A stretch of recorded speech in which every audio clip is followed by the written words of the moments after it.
Hello everyone, welcome back to my channel. है ना ये कितना सुंदर सा फूल। तो ये प्लांट मैंने अपने लोकल नर्सरी से ₹50 में लिया था। पॉली बैग में लगा हुआ था और रेड मिट्टी के अंदर था, तो उसे मैंने चेंज किया और फिर ये जो है मेरे पास 16 इंच का सीमेंट का ये पॉट खाली था उस टाइम पे, तो मैंने उसमें लगा दिया ये।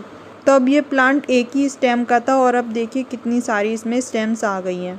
फिर भी जो ये प्लांट है 2 साल हो गए हैं, तो ये स्लो ग्रोथ रखता है प्लांट, क्योंकि जो अपने देसी हिबिस्कस होते हैं उनकी ग्रोथ ज़्यादा फास्ट होती है और जो हाइब्रिड हिबिस्कस है उनकी ग्रोथ स्लो होती है और रूट्स भी स्लो ही डेवलप होती हैं। तो आपको जल्दी से इनको रिपोर्ट करने की भी ज़रूरत नहीं पड़ती, ना ही जल्दी रूट प्रूनिंग की ज़रूरत पड़ती है। आराम से 3-4 साल तक एक गमले में रह जाता है प्लांट।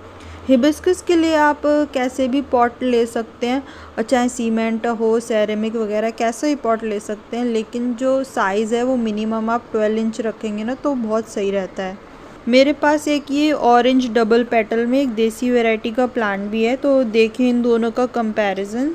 ये हाइब्रिड वाले का इतना बड़ा साइज़ होता है कि ओपन होने में भी ना ये पूरा 3-4 दिन तक ले लेता है, और जब बंद होने लग जाता है तब भी ये 3-4 दिन ले लेता है। तो इसका मतलब ये पूरे हफ्ते भर तक मतलब आपके प्लांट के ऊपर रहता है ये। और जो ये देसी वाला डबल पेटल ऑरेंज है ये तो शाम को ही मुरझा के गिर जाता है फूल। हाइब्रिड वालों के अंदर ज़्यादा पेस्ट अटैक होता नहीं है, जितना कि आपको देसी वैरायटी के अंदर इतना ज़्यादा मिलीबग्स का अटैक मिलेगा, इसके अंदर थोड़ा कम होता है। होता तो है थोड़ा बहुत, लेकिन उतना नहीं होता, बट उसको आप कंट्रोल कर सकते हैं। तो मैं क्या करती थी, जो बायोजाइम्स वगैरह लिक्विड फर्टिलाइज़र्स जो हैं वो मैंने रेडी करके रखती हूँ, तो उसको मैं स्प्रे करती थी इस पे रेगुलर बेसिस पे, इसकी लीव्स पे, पूरे प्लांट पे और इसकी मिट्टी में भी। जैसे कि ये मेरा बनाना पील वाला फर्टिलाइज़र है, इसको जो केले के छिलके होते हैं उसको मैंने पानी में डाल दिया और वो 1 हफ्ते में अच्छे से उसमें डिकम्पोज हो जाते हैं और सारा जितना भी न्यूट्रिशन पार्ट है वो पानी में छोड़ देते हैं। फिर इसको छान लेना है स्प्रे बॉटल के अंदर, जैसे 1:10 रेशियो में आप इसको मिला लेंगे पानी के अंदर और स्प्रे कर देना है पूरे प्लांट के ऊपर। तो ऐसे ही और भी मैंने फर्टिलाइज़र बनाया, तो आप डिस्क्रिप्शन बॉक्स में लिंक चेक कर सकते हैं। ये जो हाइब्रिड हिबिस्कस है इनमें ना खाद ज़्यादा देनी पड़ती है हमको, क्योंकि इनके जो फूल का साइज़ होता है वो भी बड़ा होता है और इसमें बर्ड्स भी काफ़ी ज़्यादा बनती हैं। तो इसलिए अगर आप चाहते हैं कि वो फूल खिलें, ड्रॉप ना हो, तो इसलिए आपको रेगुलर बेसिस पे खाद वगैरह इससे अच्छे से देनी पड़ेगी। सब ऑर्गेनिक ही दिया है मैंने और कुछ नहीं दिया मार्केट से ख़रीदा हुआ। तो मैंने इसमें राख भी डाली है, मंथ में 2 बार गुड़ाई भी करी है, और कुछ घास फूस अगर उग जाता है इसमें साइड से वो आप हटा दें। फर्टिलाइज़र हो चाहे पेस्टिसाइड हो, राख जो होती है वो बेस्ट होती है प्लांट्स के लिए। और इसकी मिट्टी की कोने में जैसे कि आलू के छिलके, केले के छिलके, संतरे के, प्याज के, लहसुन के, ये सब मैंने इसकी मिट्टी के कोने में दबाया भी है ताकि वो अपना काम करता रहे, इसको खाद मिलता रहे। और गोबर की जो खाद रहती है वो भी महीने में 2 बार ही दी है बस, क्योंकि इतना सब इसको पील्स वगैरह डाले हैं, छिलके डाले हैं, तो वही बहुत अच्छा इस पर काम कर देता है। अगर आपने भी इस कलर का हाइब्रिड हिबिस्कस अपने गार्डन में ऐड किया है तो इस बात के लिए तैयार रहिए कि ये पूरा साल फूल नहीं देगा।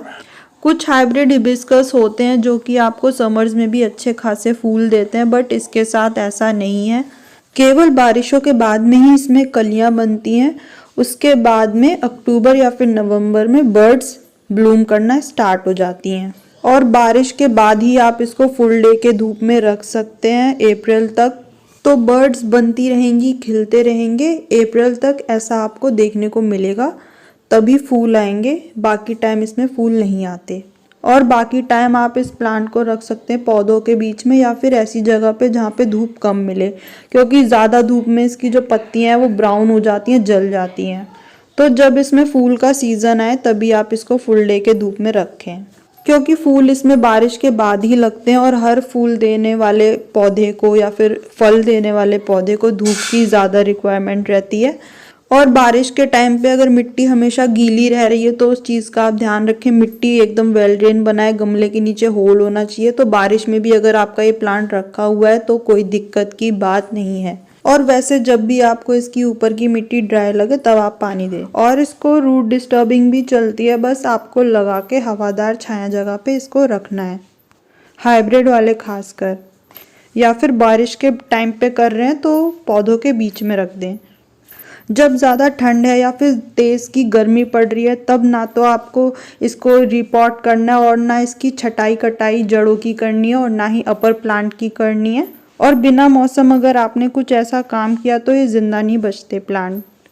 और पर्टिकुलरली इस हाइब्रिड हिबिस्कस का एक इंटरेस्टिंग फैक्ट ये है कि ज़्यादातर हिबिस्कस में जो फूल है वो गिर जाता है खिलने के बाद में, लेकिन इसमें ऐसा नहीं होता। इसमें गिर जाता है तो वहीं से एक और फूल आ जाता है।